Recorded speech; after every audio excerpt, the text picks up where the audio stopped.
Good evening, viewers and listeners of Concerned Citizens Media. Thank you for joining me again.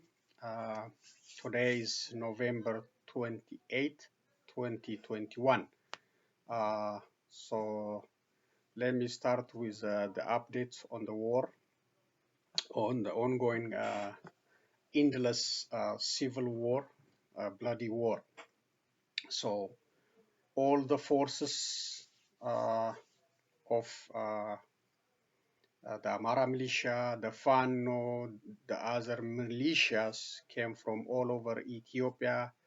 The Eritrean Defense Force, the Ethiopian Defense Force, the Federal Police, all external players, including the drones and the heavy artillery machines from United Arab Emirates, Turkey, and other including Chinese weapons. All these are used, uh, to wage a war against uh, Tigray region or against TDF. So, uh, especially on the ongoing war in Afar region, including, the activists like American citizens Tammany Beyena, well-known activist. Has been seen in the uniform, in the military uniform, joining the army, encouraging the bloodshed to continue. Plus, under Gachosige, the British citizen, also seen on social media, encouraging, getting ready to fight. So many forces on Abiy side, uh, including the diaspora community, uh, demonstration and financial contribution for this war. So the war is heavy. The bloodbath is still continuing in Ethiopia. No end in sight, and the Ethiopian government is also claiming the capture of to the retake of Chifra and other place, but no is not independently confirmed.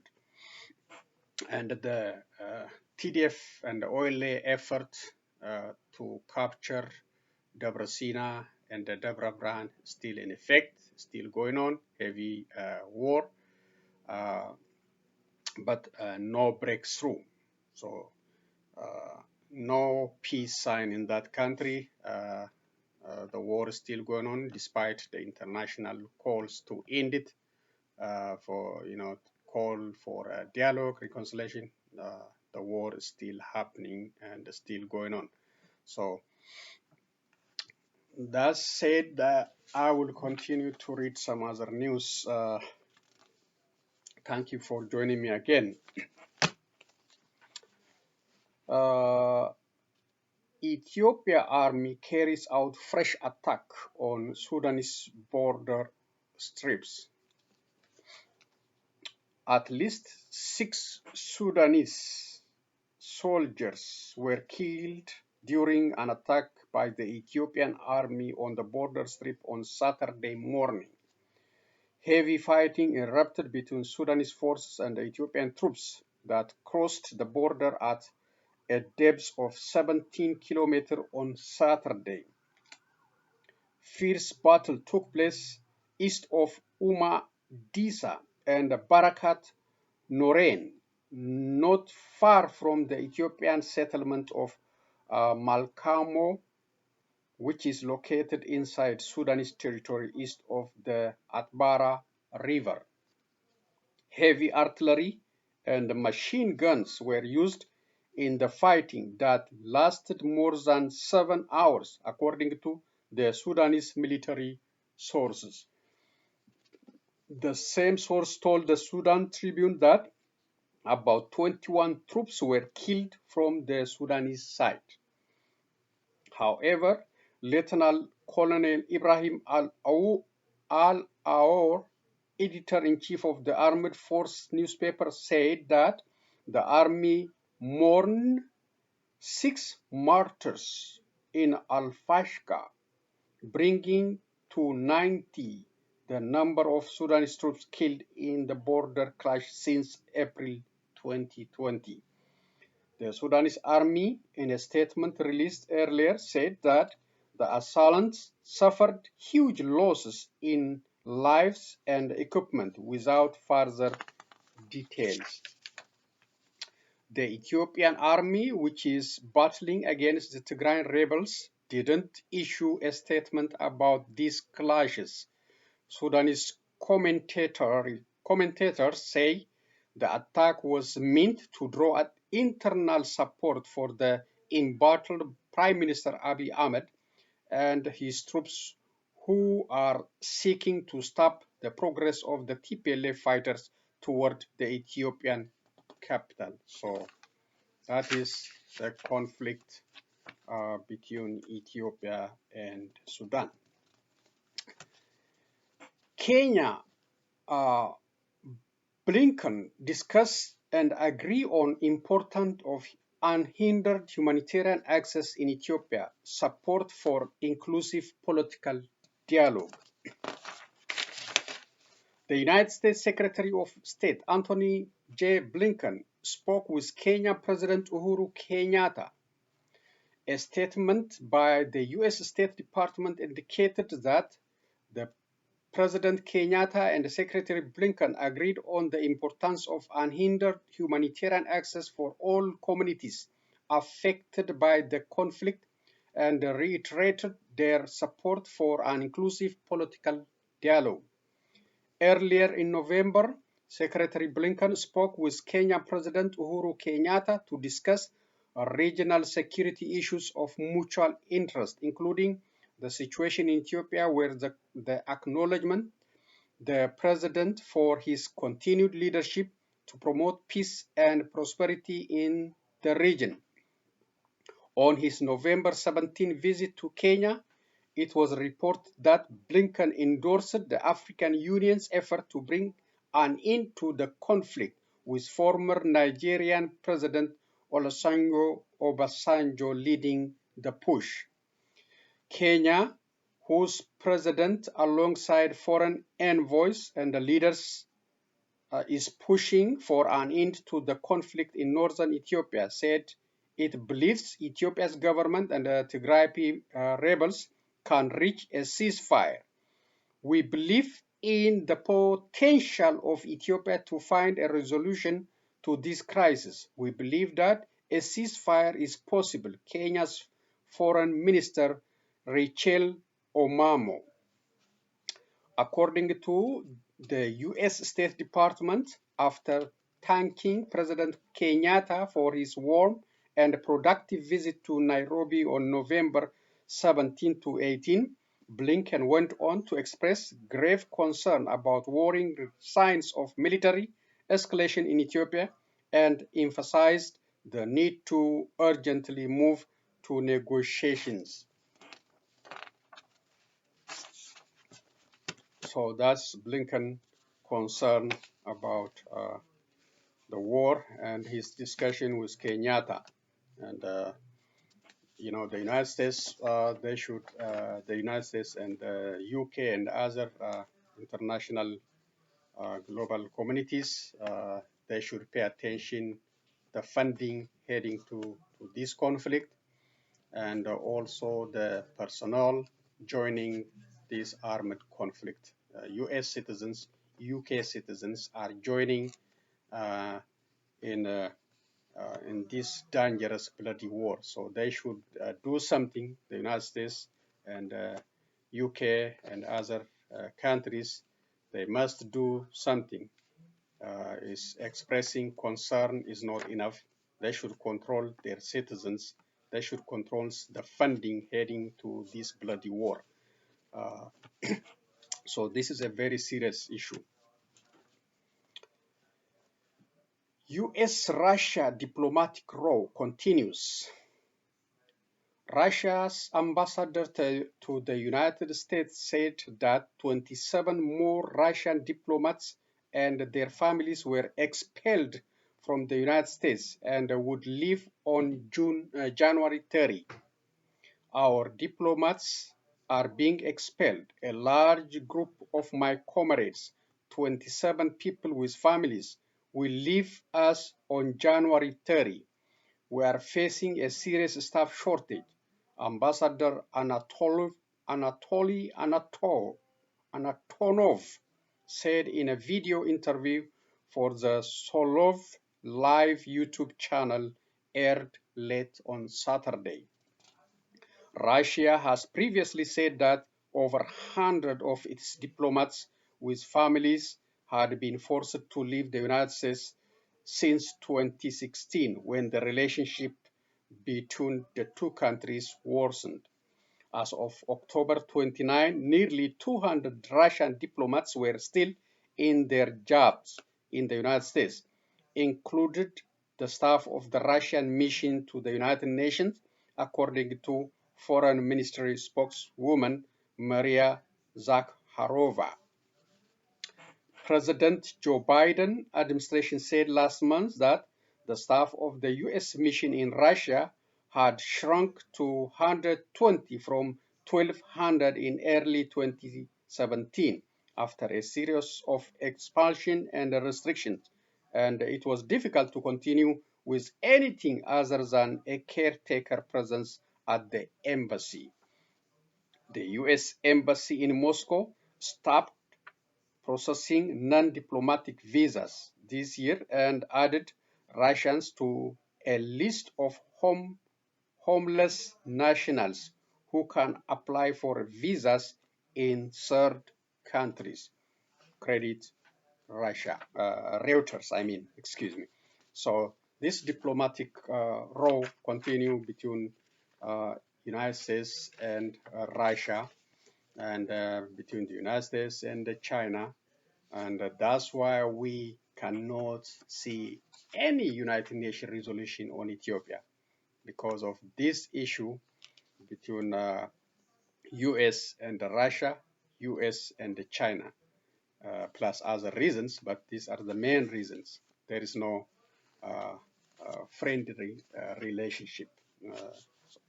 That's the issue. So we will not get anything from the United Nations. Nothing. Nothing. So unless something is done to improve the diplomatic relationship between the United States and Russia, the United States and China. Hamdok fires Director General of Police Forces and his deputy and appointed their successors.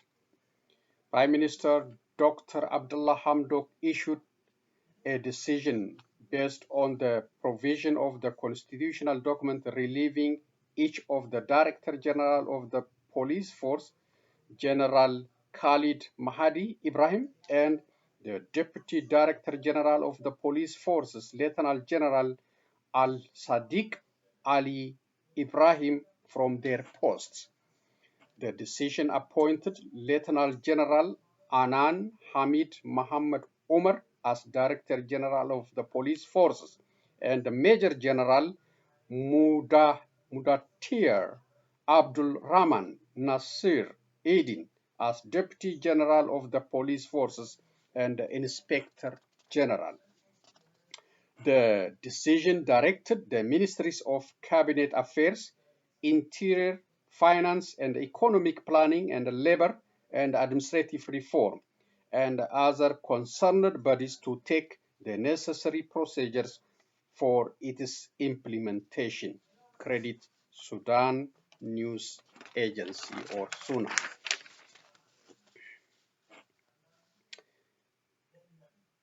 African Union Peace and Security Council holds extraordinary session on Sudan.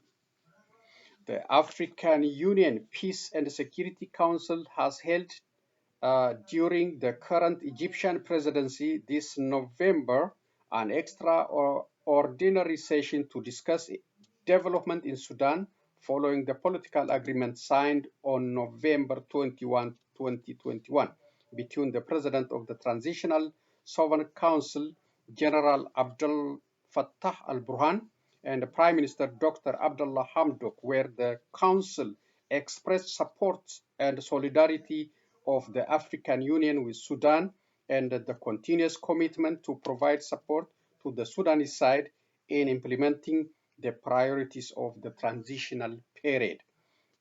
The Council succeeded in approving the dispatch of a mission immediately to Sudan to communicate with the Sudanese authorities and the relevant partners with the aim of providing support to the transition process, stressing the advanced role of Sudan's immediate neighbors in supporting it during the transitional phase.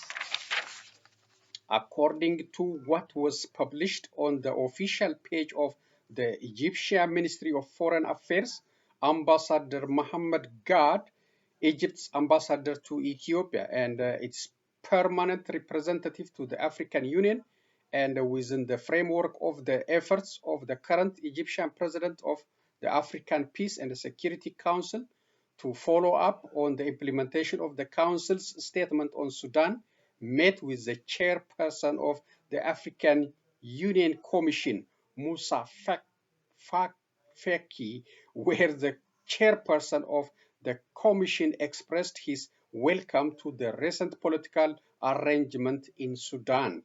And the statement issued by the African Peace and Security Council under the Egyptian presidency and supportive of the brothers in Sudan. The two sides agreed on the importance of continuing the African Union support to Sudan during the current critical stage and assisting it in making the democratic transition process a success, and to expedite the dispatch of the African Peace and Security Council mission to Sudan as soon as possible to discuss ways to continue the African Union support for the democratic transition process in Sudan. Credit Suna again. UK, Germany, and Italy detect Omicron coronavirus variant cases. Britain, Germany, and Italy detected cases of the new Omicron coronavirus on Saturday, and the British Prime Minister Boris Johnson announced new steps to contain the virus, while more nations imposed restrictions on travel from southern Africa. The discovery of the variant has sparked global concern. A wave of travel bans or curbs and a sell-off on financial market on Friday as investors worried that Omicron could stall a global recovery from the nearly 2 years pandemic. The two linked cases of the new variant detected in Britain were connected to travel to South Africa, British Health Minister Sajid Javid said. Speaking later, Johnson laid out measures that include stricter testing rules for people arriving in the country, but that stopped short of curbs on social activity other than requiring mask wearing in some settings.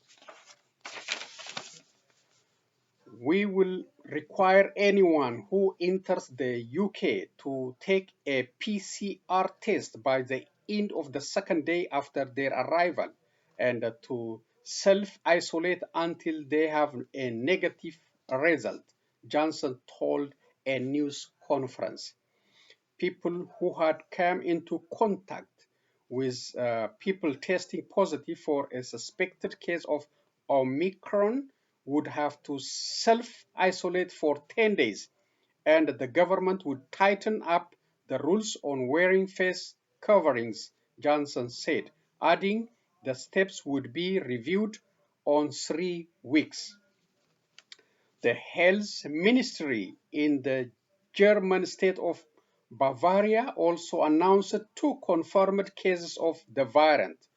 The 2 people entered Germany at Munich airport on November 24, before Germany designated South Africa as a virus variant area, and were now isolating said the ministry, indicating without stating explicitly that the people had traveled from South Africa. In Italy, the National Health Institute said a case of the new variant had been detected in Milan in a person coming from Mozambique. Czech health authorities also said they were examining a suspected case of the variant in a person who spent time in Namibia. Omicron, dubbed a variant of concern by the World Health Organization, is potentially more contagious than previous variants of the disease, although experts do not know yet if it will cause more or less severe COVID-19 compared to other strains. England's chief medical officer, Chris Whitty, said at the same news conference as Johnson that there was still much uncertainty around Omicron, but there is a reasonable chance that at least there will be some degree of vaccine escape with this variant. The variant was first discovered in South Africa and had also since been detected in Belgium, Botswana, Israel, and Hong Kong. So that is a new variant. It's another trouble for the global community.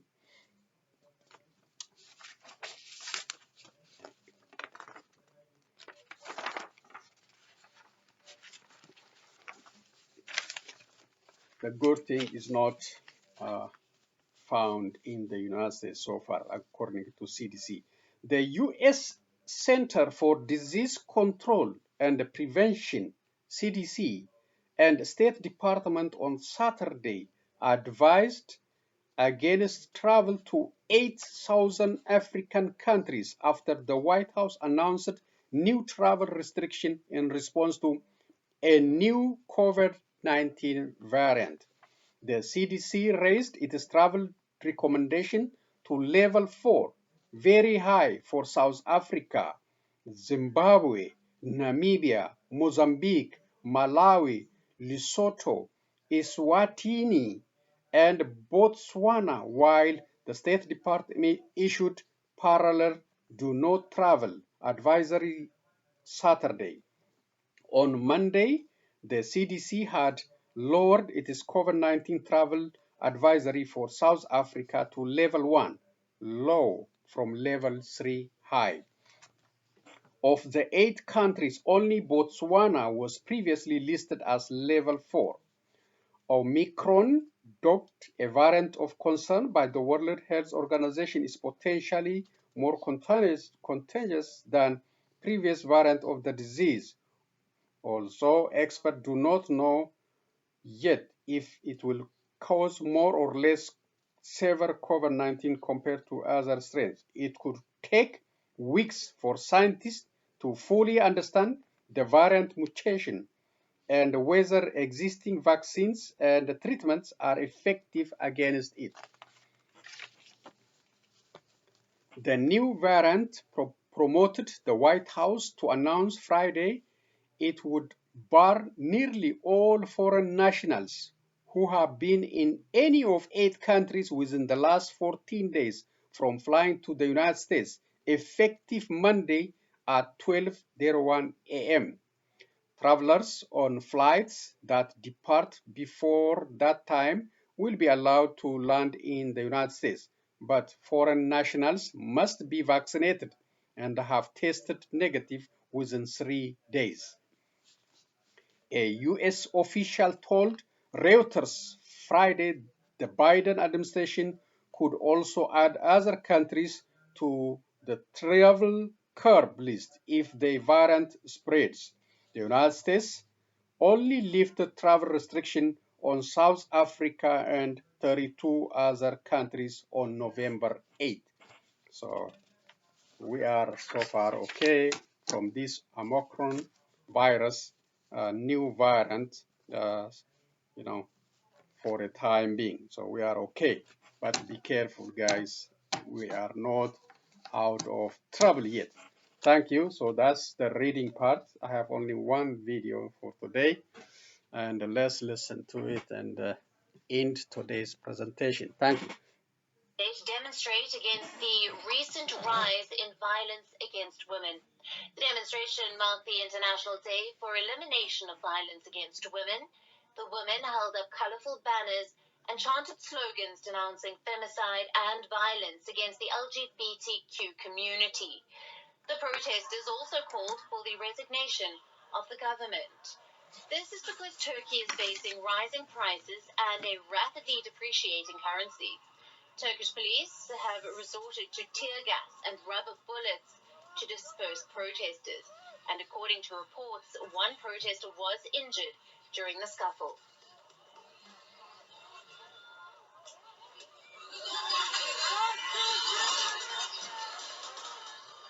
Sıranın bana gelmediğini bilmiyorum. Metroda, tramvayda, yolda özgür ve gerçekten içim rahat ederek yürümek istiyorum. O yüzden kadınlar değil katiller yargılansın deyip buradayım. Demonstrators called for Turkey to rejoin the international treaty to combat violence against women, known as the Istanbul Convention. It aims to protect women from violence. Savunma örgütlenmeleri kuralım.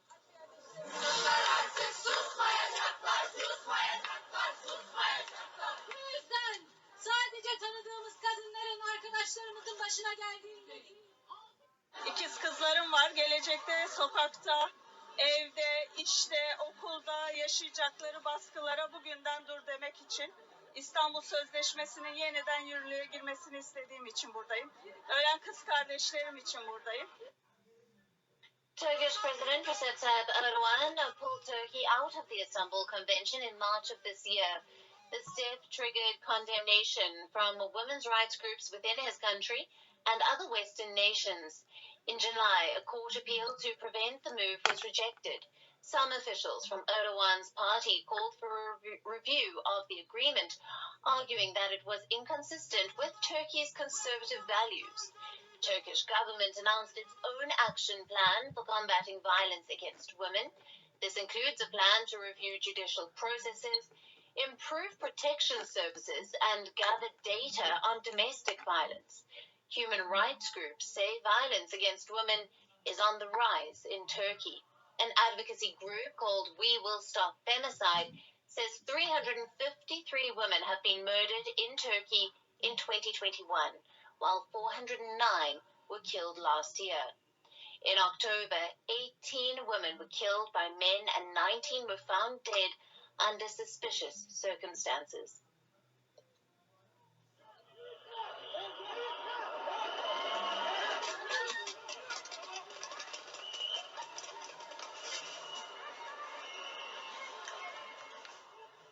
We are now available in your country.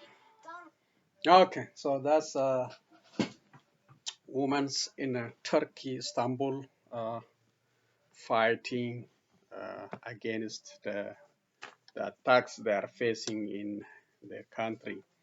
So yes, that's a sign, even so, Turkey is very tough, very restrictive against political freedom. Still people, women, even women, they come out to denounce, the challenge they are facing. So, but we are, we are missing some kind of this citizens' power to demand when tough challenge, when we are facing with bloody war in Ethiopia. You see demonstrators, thousands and thousands of demonstrators in Sudan for many days, demanding freedom, denouncing the military coup. But Ethiopians, for some reason, they are silent, and the country is collapsing under Prosperity Party leadership and under the group No More. under the group Ethiopia, Ethiopia, Ethiopia. And that's the challenge we are facing. And this Ethiopia group forcing systematically all other groups, including the diaspora community, those who are educated in the diaspora, those who knows about the freedom, following Abiy and Abiy step, Abiy direction, which is taking the country into destruction and catastrophe. Instead of challenging him to stop this bloody war, they are funding the war. They are supporting the war, you know. So that's the challenge we are facing. Yeah.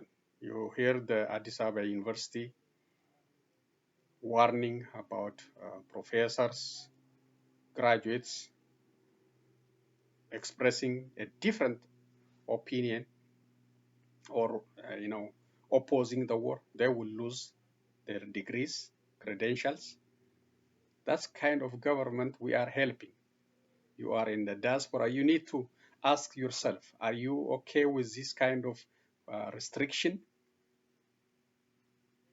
Are you okay with the type of Eritrean style administration? That's why you are working under Abiy Ahmed. So these are very challenging time. Is not helping the Amaras too. I know you are fighting for the Amaras, not for Ethiopia. Ethiopia has many ethnicities. You are not fighting for Ethiopia. You are fighting for Amara dominance. Amara control the country. It will not happen. Nobody will accept it, but you can cause bloodshed in that country. You must stop and,